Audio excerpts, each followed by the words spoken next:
Today's daf is daf Nun Vav,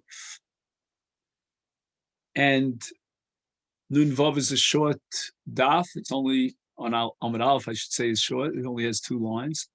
But let's pick it up from the bottom of Nun Hey Amid Beis, and we'll have an easy takeoff on Nun Vav. What we had is the question of Brera, and we're trying to clarify, would Rabbi Yehuda accept or reject Brera? We know, as we're learning here on the top of Nun Vav Amid Beis, that based on a brisa regarding Trumas and Maisrus, Rabbi Meir accepts Brera. What does that mean? If I'm going into Shabbos and I have a barrel of wine, for example, and I have to be mafrich Trumas and Maisrus in order to drink that wine on Shabbos, what's going to happen is, according to Rabbi Meir, I can make a declaration that from this mixture of, let's say, 100 lug wine, I will designate 2 lug for truma.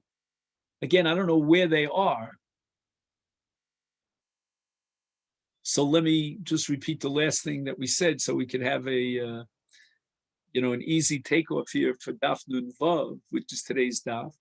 So the last thing we said was that if you have this barrel that has 100 lug of yayin, and you desperately need to be mafresh Trumas u'maisrus in order to be able to drink this wine. It's Erev Shabbos, the last moment. You don't have time to actually go through a hafrosh because you have to bring another kli and take out 2 lugim out of the 100, which is mida beininus. You don't have the time for that. So you make a declaration according to Rabbi Meir. We'll soon see that Rabbi Yehuda rejects this, and you declare, you know what? Somewhere in this mixture of 100 lug, I have 2 lug of truma, and I'll be mafresh that after Shabbos. And somewhere in this mixture, I have also what's called Meiser Rishon. So, for example, if I subtract the 2 lugim out of the 100 lugim for designated for truma, then I'm left with 98 lugim in the barrel of wine, and I'm designating 9.8, which is 10% of what I have for the Levi as Maser Rishon. Okay, now I'm left with a chiyuv, an obligation on years 1, 2, 4, and 5 to be mafresh Maser Sheni. So I make a declaration that I have mos in my house, and amongst those mos, some of the mos will be used for chilul Meiser Sheni, because Meiser Sheni, out of Yerushalayim, you're allowed to be machal onto mos. He hasn't yet designated which mos. It's Erev Shabbos, and after Shabbos, he's going to do the following. He's going to take out of the barrel 2 lugim, and those will be truma. Again, during the course of Shabbos, he drank, but he's certainly left with 2 lugim for truma, 9.8 lugim for maser, and he's got mos. He'll choose mos, and those are the mos that the chilul maser sheni, would be chal in those mos, divrei Rabbi Meir. So on the top of our omud, asora, meaning 10 out of the 100. It's not really 10, it's 9.8, as we said, because we already subtracted 2 for truma. But the Mishnah's, the Bryce is rounding it off. So we'll call it 10 lugim out of the 100 for Maser Rishon. Tisha Maser Sheni. Right now he's only left with 90 lug. Again, really it's not 90, but it's 80, 89 and then a fraction. But anyway, let's say he's left with 90 lug, out of which he'll take 9, which is 10%, of Maser Sheni, umechel. And I'm going to be machal this Maser Sheni onto unspecified mos. After Shabbos, when time will allow me, I'll specify the mos for the chilul of Maser Sheni. Rav Meir says this is perfectly valid, and all these declarations will allow him to drink the wine and remove the Isur Tevel as if he had already taken out Truma, Maser Rishon, Maser Sheni, which he didn't in fact do. He's only going to specify that after Shabbos, but Rabbi Meir accepts a principle called Brera, and I can do tomorrow an action that will determine and clarify and establish what I did today. So it's as if Lemafreya retroactively, I was already mafresh truma, masa rishon, masa shein. And now we turn to Daf Nun Vav Amud Beis. Rabbi Yehuda, Rabbi Yossi, Rabbi Shimon Osrin. These three Tanoim, and we're going to emphasize for our purposes today, Rabbi Yehuda amongst this group, they all agree that this is also, he's not allowed to drink the wine. And this kind of a condition is not meaningful, it's not valid. Alma, why? Ain brera. You cannot have something that today is unspecified and specify it tomorrow in a way that we will operate and be valid retroactively. The halacha does not accept that. And therefore, until he was mafresh, befall in actuality, truma, we have here tevel, and he's not allowed to drink it. Now, what is important here for us about Rabbi Yehuda in establishing that he rejects the concept of brera is that now we can begin to understand why Rabbi Yehuda holds that there were no such thing as shofros, which I'll explain, for kine chova, which means the following, that if a person has to bring birds for a chatos, a chi of chatos, and he designates funds and brings them to the Mikdash, such that the Kohanim will purchase with those funds 2 birds, one for an olah, one for a chatos, Yehuda insists that you cannot set up shofaros, which are receptacles, and put this money in the receptacles and collect from X number of people, no matter how many they are, monies for a chatos ha'of. Why? Because we're always afraid that maybe we'll find out that one of the various contributors who was chayav chatos died, and those modes that he designated for his chatos are psulos, and they're mixed up together with all the other most ksheros, and they therefore passel, they invalidate all the most in this shofar. Therefore, Rabbi Yehuda insists that the monies for a chova go directly to the hands of the Kohen. We will not put them and store them in any sort of receptacle. The Kohen will buy the chatos and the olah on behalf of the bailam. And all this is based on the fact that we're afraid that lo and behold, we'll find out that amongst the various contributions that we accepted, one contributor unfortunately passed away. And that's called a chata shemesu ba'aleha, which is a discussion that we had on Daf Nun He. And the Gemara says, what's the problem? Why not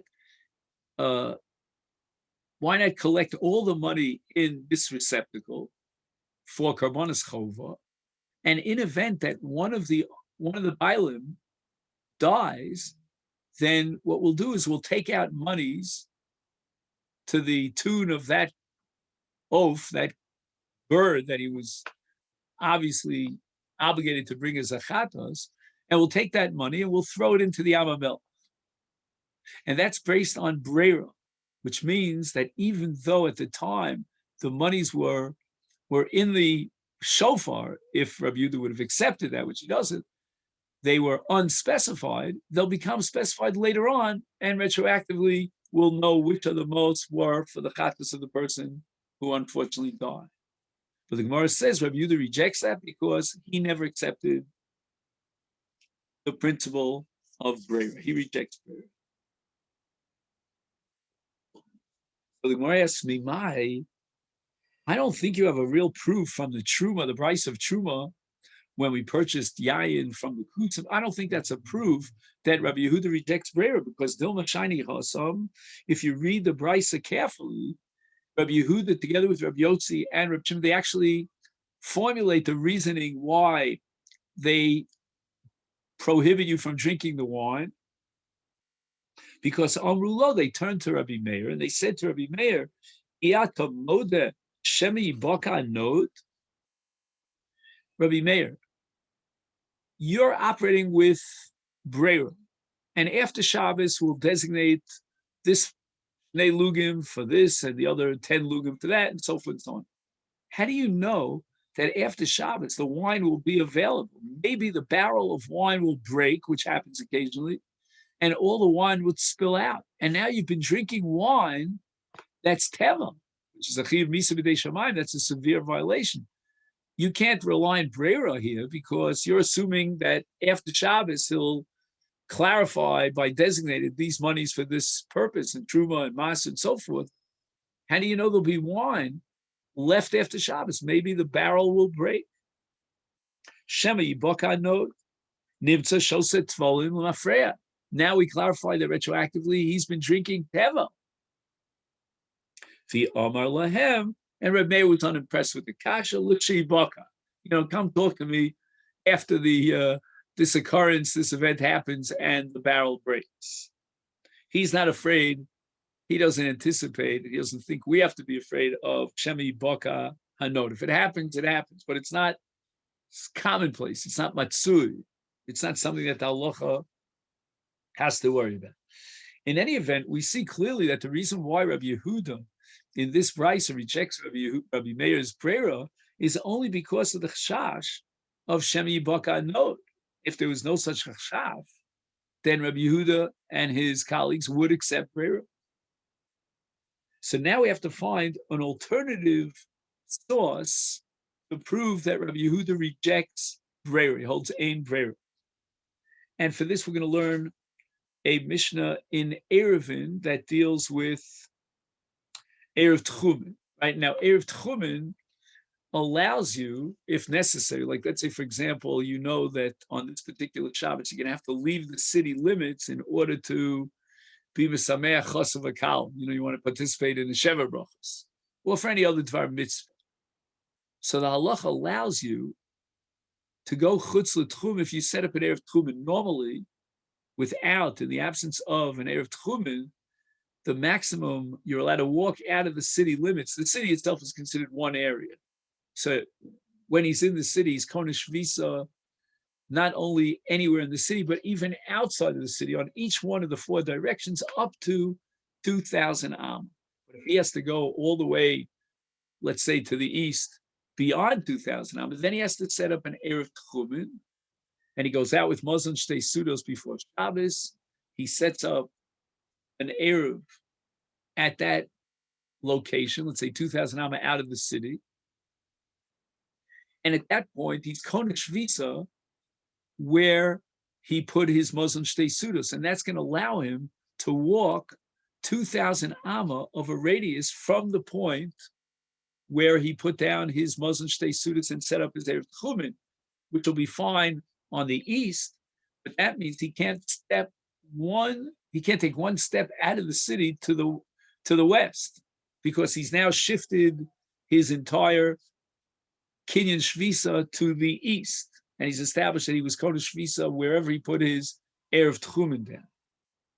Elamidik Tani Ayo is the name of a chacham. The Tani Ayo, and Ayo brought us a tradition, a brisa, which he transmitted, Rabbi Yehuda Omer, Eino de Masna al Shnei Dvarim ki Echad. What happens in a situation where he doesn't know exactly which direction he wants to go? He knows he's going to have to leave the Tchum during the Shabbos, but he doesn't know if he needs to go east or west. For example, the case is that he wants to be Makabel Pnei Chacham. If a Chacham comes, then to be Makayim, this great mitzvah of going out to receive the Chacham. But there are two Chacham, and one is coming from the west and one is coming from the east. He himself doesn't know which Chacham he's going to go out to greet. Exactly how he makes that decision, eventually, we don't know. But anyway, he's eventually going to decide, when the word gets back, over social media, that this particular Chacham is coming from the west and this from the east, he'll make a decision which way he wants to go. So now the halacha is, can he set up an Eruv on one side, meaning 2,000 amma to the west of the city, and another Eruv 2,000 amma to the east of the city, And you can't set up two Erevin on two sides of the city. One is valid, one is not, but he'll decide tomorrow on Shabbos which one is valid. And that depends upon Brera. Can I clarify tomorrow what was done today, retroactive? And here's where Rabbi Yehuda becomes the machmir, and he's strict. And he says, no, I'm not going to allow you this option of setting up two Erevin, one to the west and one to the east, and deciding which tomorrow on Shabbos, which one you want. Ella, however, in Ba Chacham LeMizrach, Eruvo LeMizrach, L'mayra ve'eruvo L'mayra, Aval Lekan Lo, so that Rabbi Yehuda says that if at the time of Bein Hashmashos entering to Shabbos, he wants to be Kona Shvisa, he can't be Somech, he can't rely on what he'll clarify tomorrow on Shabbos. And Ella, but rather, if, let's say, for example, one Chacham shows up, he's on his way into the city. However, in Bein Hashmashos, he didn't know the person who wants to go greet the Chacham. He didn't know from which side the Chacham is going to come. And therefore, he wants to make the following stipulation, what we call a Tanai. He wants to say the following. In Ba Chacham, if the Chacham comes from the eastern side, then my Erev on the eastern side should be valid. If he comes on the west, my Erev on the western side should be valid.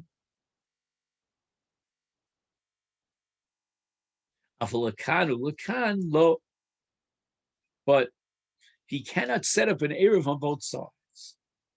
That's what we have in this Bryce. And the reason why he can't set up an Erev on both sides is because that would only be valid based on Brera, that tomorrow he'll clarify which Erev, in which direction he wants.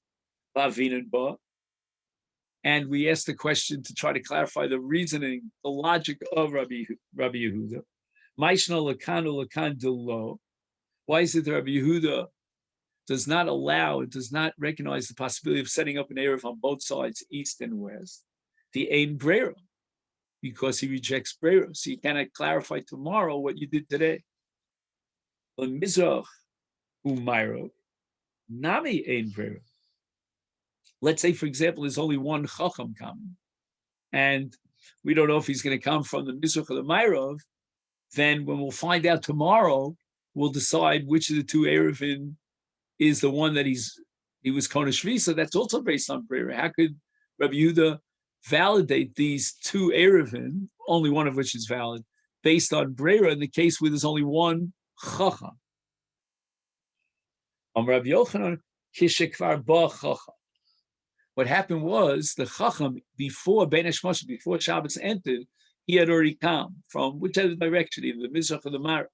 The only thing is that this individual wants to be Makabel Pnei Rabo.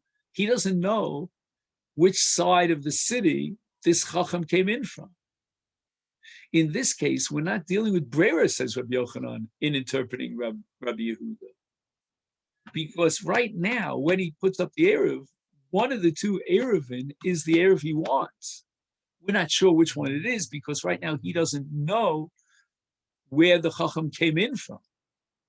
It's just a lack of Yediyah. It's not that tomorrow's action will determine today. Right now it's already determined.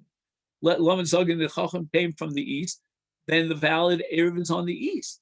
Just that he doesn't know which of the two Erevin are valid. That's not Brera. Brera means when it's not determined yet which is not a Chitzaron Yediyah, but the Erev itself is not valid. In any event, the Gemara sees clearly, based on Rabbi Yehuda, and especially in the light of Rabbi Yochanan's interpretation of Rabbi Yehuda, that Rabbi Yehuda holds Ein Brera. V'hashta damrinon le Rabbi Yehuda Ein Brera haksiva islay. Now, we had earlier a mission in the 6th parak of Shkolim, which we quoted on Daf Nun Hey, that there were 13 shofaros, and each shofar had a written inscribed on the shofar was a designation. What were the modes inside the shofar designated for? And Rabbi Yehuda accepted that. So that's called, in the language of the Gemara, Haksiva Islay. He is willing to rely on Ksiva to designate each one of the 13 shofros in the Mikdash. And we're not going to assume and be afraid that you'll mix one from the other. And now we go back to Rabbi Yehuda in our Mishnah here in Yoma, and Rabbi Yehuda says, I'm not going to allow you to use two different kans, it's going to be only one kan. Why? Why doesn't Rabbi Yehuda just simply allow that we designate two kans and we write on each kan exactly what it's for? Which one is for the dam hasoyer, which for the dam hapar?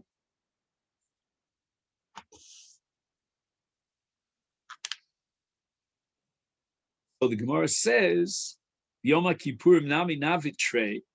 Why don't we set up two kanim? V'nichtov alayu. We'll write on one of them. This is for the dam hapar. This is the dam hasoyer.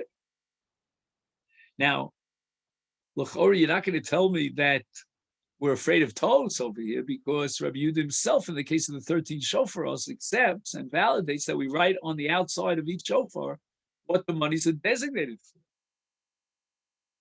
Again, Rabbi Yehuda makes sense in understanding why he doesn't want to designate what we call ofos shalchova, one of which is a chattas and the other is an olah, that he doesn't want monies going into the shofar, because an event that we find out that the person amongst the many who dedicated money for chova die. And in such a case, we're not going to be able to just arbitrarily take out 4 zuzim and throw it into the Yamamel, because Rabbi Yehuda's less brera, he doesn't accept brera. But okay, you've made a consistent presentation of Rabbi Yehuda's shita, but you still left with the problem in the kan of the damapar, damasar. Why couldn't he accept the chachamim shita that we have 2 separate kans, and we'll write on each one? And the Gemara answers a whole new reason. It has nothing to do with mistakes. Rabbi Yehuda is also willing to rely that you read your labels. A person will read their label. But mishum chulsha de Kohen gadol lav hadaita.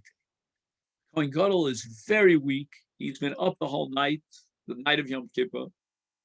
He's been doing the avoda from before daybreak. He's fasting. His mind is not totally focused. And here we have a chash that maybe he won't pay attention to the label, and he'll take the dam hapar, he'll take the dam hasor instead of the dam hapar, and therefore Rabbi Yehuda wants to guarantee that there'll be only one kan. Ilo temahachi.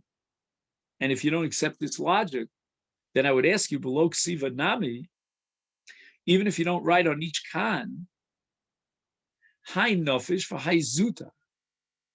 The whole idea of Rabbi Yehuda is afraid that he'll make a switch between the dam hapar and dam hasor makes no sense, because the dam hapar is called nofish. Nofish means a par is a much larger animal than a little he-goat, so there's a greater volume of dam. He'll immediately be able to tell the difference between a mizrak that has dam par and another mizrak that has dam hasor. There's no comparison in the volume of dam. High nofish v'ayzut, the dam hasor is very limited. So why would Rabbi Yehuda be choshesh for shemi achlifenu? Maybe they'll make a mistake and he'll think he's taking the mizrak of the dam hapar, instead he's taking the dam hasor. I mean, it's clear to anybody. And v'chitemen, if you'll tell me lo makabele kula, maybe he didn't receive into the mizrak all of the dam of the par. And at this point in the v'chitemen, the Gemara is raising the possibility that he doesn't have to empty out all the dam from the par and put it into this mizrak. He'll take what he needs. And that'll end up with a smaller volume, the same volume as in the dam hasor, the mizrak that has the dam hasor.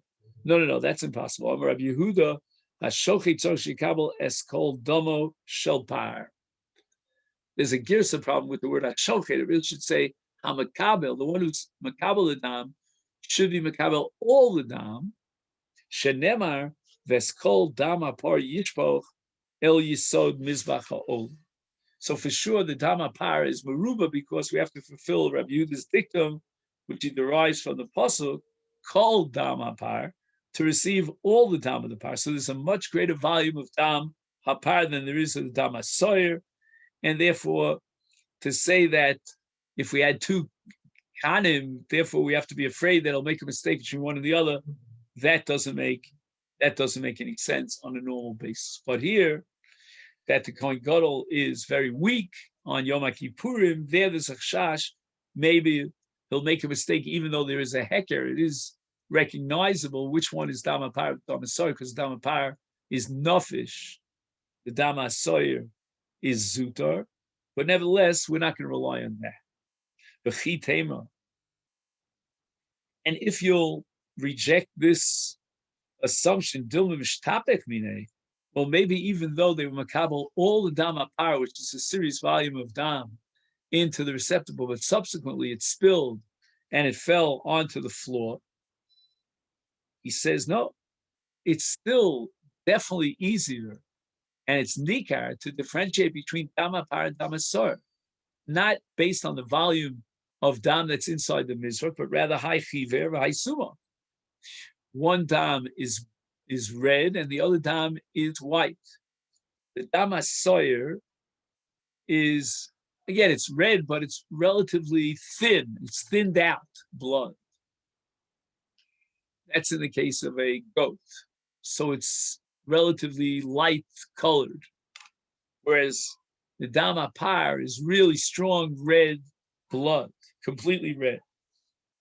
Ella, but we have to come back to our previous position, our understanding of Rabbi Yehuda Mishum Chulsha to Kohen Gadol Lav Hadaita, Ochinam Mishum Chulsha to Kohen Gadol Lav Hadaita. He will not pay attention to the different shades of color of red of the different damim, and he will not even pay attention necessarily to the writing, the label on each kan, and therefore Rabbi Yehuda wants to guarantee there shouldn't be any mistakes over here. There's only one kan.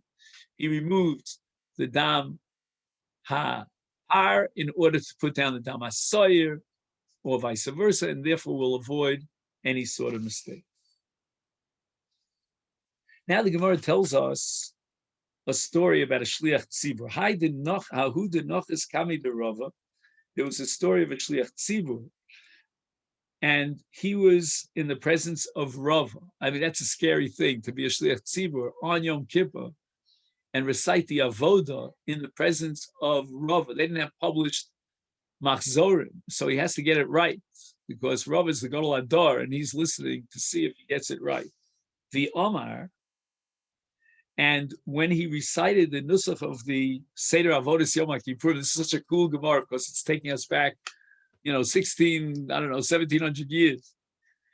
And he read out loud, or he recited out loud in his Chazorah of the Musaf of Yom Kippurim, Yotza, which means the Kohen Gadol left the Kodesh Kodashim after he finished the Hazah, the second and the last Hazah in the Kodesh Kodashim is the Sa'ir, the Nicho al Kan Sheni Shebehechal, meaning there was one Kan in the Hechal that was designated for the Dam HaPar, and another one, a second one, for the Dam HaSoyer.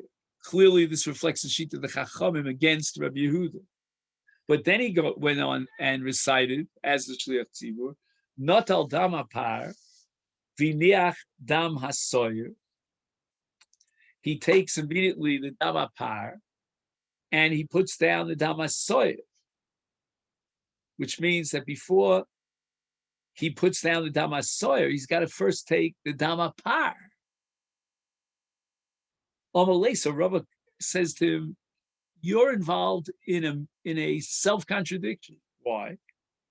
Because Chada Kirabanan, on the one hand, if you're telling me there are two kanim, then you're certainly accepting la halacha the shita the Chachamim in the Mishnah Nun Gimel.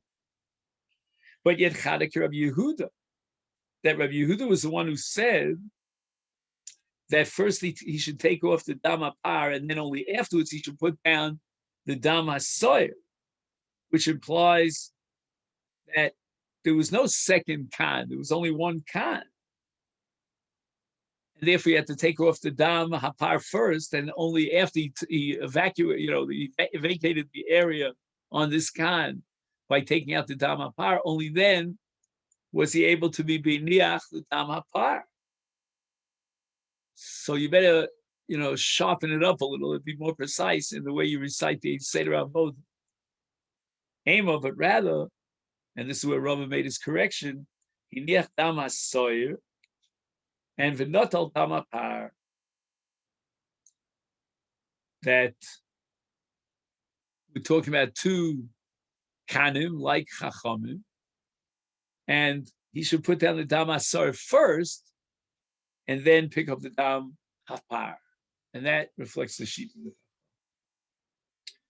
Now the Mishnah tells us that after he did all the hazos b'fnim, right, there were 7 hazos of the dam hapar, 7 of the dam asar, and then vehizo mimenu al parochas keneged aron mibachutz. He would take the dam hapar after he leaves the Kodesh Kadoshim b'fnim, and now he does hazah on the parochas, standing in the heichal, and exactly where he should do the hazah should be mechuvan keneged the aron. So not like the hazos inside the Kodesh Kadoshim, which were between the two badim of the aron, or in that place during Baishim. But now he's exactly on the other side of the parochas in the heichal, doing the same identical hazos on the parochas. Tana Rabbana, we learned in a brisa, and this brisa is addressing the seder of the hazos of Dam Hapar and Soyer in the Kodesh Kadoshim. And the beginning of the pasuk that we're going to quote is V'chiper al HaKodesh mitumos b'nei Yisrael u'mipish'eim l'chol chatosam v'chein yaseh li'ol moed. And the ol moed in this context is a reference to the heichal outside the Kodesh Kadoshim. And the Brisa wants to clarify Ma Talmud Lomer. What is the word Ya'aseh here? It could have just simply said V'chein li'ol moed. And that would have been enough. And we would have derived the conclusion that the same Seder Hazos that happened b'fnim will now be implemented b'chutz in the heichal. Kishem shemazel l'fnei v'l'fnim in the Kodesh Kadoshim kach mazel b'heichal.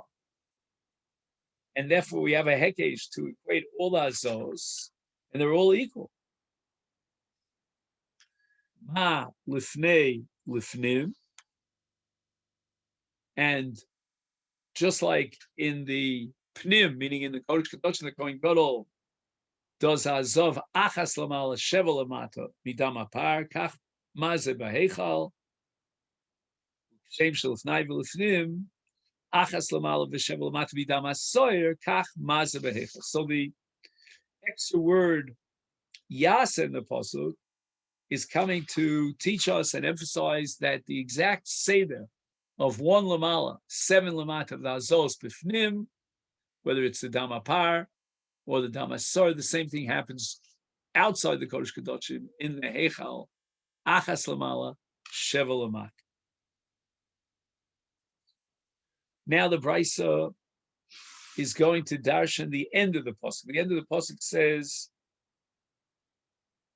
"Hashochen itom." Right, it says v'chein yaseh li'ol moed hashochen itom b'soch tum'osa. And what is that teaching me? Shafilu b'shas shehem tmeim, meaning they sin and they're therefore contaminated with the tumah of sin, of tumas avonos. Is nevertheless HaKadosh Baruch Hu will not forsake them. Shechina imoim, the Shechina is with them. And in this context, the Gemara tells us the following story. So we'll start a little bit on Daf Nun Zayin, which is a good idea because Nun Zayin is a very long daf. So it's good if we get a little bit of a far. Amalei hahu mina l'Rabbi Chanina. There was a min, right? The early Christians were called minin. And they always tried to prove that God, Chas v'shalom, had given up on the people of Israel, and all those covenants were completely undermined. He says to Rabbi Hanina, he says, Ashta, now during the time of Golus, Bari, Tmeim Itun. I'm going to prove to you from your own sources that your nation of Israel is Tameh, is contaminated. There's no Shechina with them. Because the Pasuk says, D'chsiv in Echa, Tumasa Bishuleha, which means that the Pasuk in Echa, the Lamentations, is comparing the tomb of Bnei Yisrael to the tomb of a Nida, that there are ksomim, there are stains of blood on the bottom part of her begadim, and that's called shulel, the bottom part of her garments, and that's a mashal for Klal Yisrael, that the people of Israel are like the Nida of Tumasa b'Shulel, and therefore they've been chas v'shalom rejected by Hashem. Amalei, so Chanina responds to that min, Tochazi, come take a look, Maksiv Bahu. What does it say regarding Yisrael? And he quotes our pasuk from Parshas Achrimos, Hashochin Itam B'toch Tumosam. And what do we learn from that? That afilu b'zman shem tmeim. You're right, we are tmeim. We're contaminated with sin. But Shechina Truya B'neim. We still maintain that special relationship with the Shechina. Now the Gemara is going to go back and explain the Brisa that derive from a Hekesh, that the Azos outside the Kodesh Kadoshim and the Heichal are exactly the same, and the duplicates of the Azos inside the Kodesh Kadoshim. And the Gemara asks the following kash: V'chi dover alami behekesh chozer u'malami behekesh. There are certain rules about deriving halachos with regard to kodshim, and in our context, what we're going to have to do is we're going to have to apply a principle which the Gemara is going to reject, and that's the kasha of the Gemara. But the principle that we seem to be applying is that you first derive something from a hekesh, and then you go back and have another hekesh. You can get like the law of transmutation, a chad gadya, A to B and B to C. Why? Because we have in the parsha what's called hazah achas lamala. In the Kodesh Kadoshim, the Torah specifies one hazah, which is called lamala of the dam hapar, and we have a hekesh to the dam hasoyer. And this was a Gemara that we had back on Daf Nun Hey. In the Torah, it says vehiza oso al hakaporis, and the word oso, the Gemara established in the singular, was referring to the first of the hazos, and that pasuk, vehiza oso al hakaporis, and we read it from the Chumash the other day, is referring to the dam hasoyer, and we're going to derive the hazah achas lamala in the par from a hekesh to the soyer. Then we have the par where the Torah tells us sheva hazos lamata, and we're going to derive soyer from a hekesh to par. So again, as far as the achas lamala is concerned, we're going to derive par from soyer with hekesh. As far as the sheva lamata, we're going to derive soyer from par in a hekesh. V'yatabol lumod me'a hekesh v'chein yaseh li'ol moed, that the hazos on the parochas in the Heichal will also be exactly the same. You'll have hazah achas lamal and sheva lamata, both in the par and the soyer. So what you're doing is you're deriving achas lamal and sheva lamata in dama and in the dama par and dama soyer from a hekesh, and now the hekesh between what goes on lifnim and what goes on outside, the hazos inside the Kodesh Kadoshim and those in the Heichal outside, are the same. So you're building one hekesh on top of the other hekesh. And the Gemara establishes a principle in Masechet Tzvachim Mem Pesam and Beis that in Kodshim you don't derive from a hekesh that which in itself is derived from a hekesh. So the Gemara answers,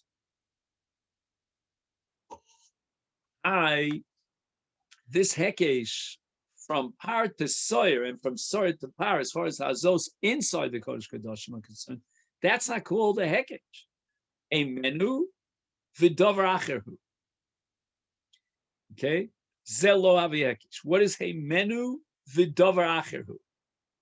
So I'll read to you the Hebrew translation. He says, "Miksaso lomad mimenu atzmo miksaso mehekesh." L'fisha gam bepar v'gam b'tzor nemru azot l'mala ulamata. So basically, we have explicitly in the Torah both hazos l'mala and lamata for dam hapar and dam hasor. The Torah again doesn't specify how many there are, and for that I need a hekesh, but that's called heimenu v'dover acher. That's not called a hekesh, because the fundamental requirement of lamala and lamata we have in both par and sor independently. We only need the hekesh to determine how many azos. 1 azol lamala, 7 lamata. Panicha, says the Gemara Laman Yoma. This is the opinion of Rabbi Akiva in the Gemara in Zvachim Adaf Nun Zayin, that when you have heimenu v'dover acher, lo avi hekesh, you don't consider it as if you derive from a hekesh when the Torah has the fundamental principle and you're just filling in the details. In this case, how many azos?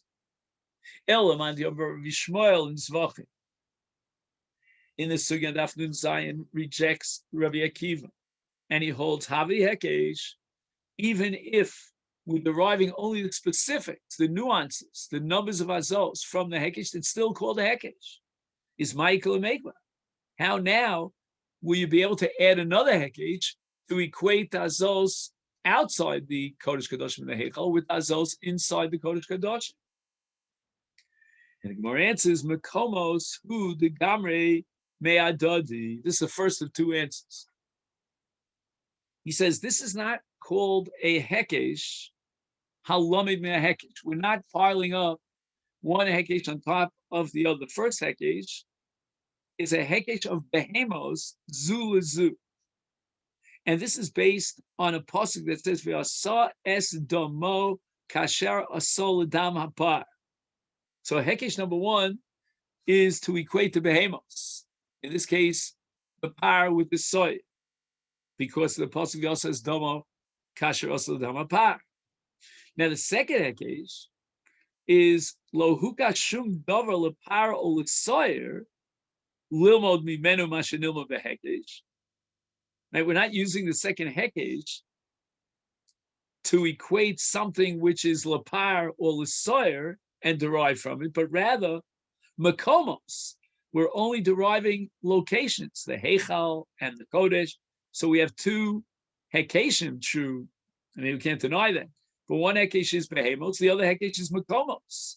Makomos meaning we're going to equate the hazos inside the kodesh kadoshim, and that's going to shed a light on the hazos outside the kodesh kadoshim in the hekesh, in the heichal. And how do I know this? Because the Torah says v'chein yaseh li ol moed kasher keeper b'kodesh. So again, as far as the kodesh itself is concerned, we're not learning anything from the beginning of this hekesh. We're only learning that what happens inside the kodesh kadoshim has to be duplicated outside the kodesh kadoshim. So the only hekesh we really need is a hekesh between the par and the soy. Iboy is saying the Gemara offers a second answer. Chutz mi bifnim ba'chada zimna gomar. The Gemara now wants to collapse these two hekeshim and make them into one. How so? The zos in the heichal, that's called chutz, which is on the parochas, that's mi bifnim. That's going to be derived from the azos inside the Kodesh Kadoshim. Bechad zimna gomar.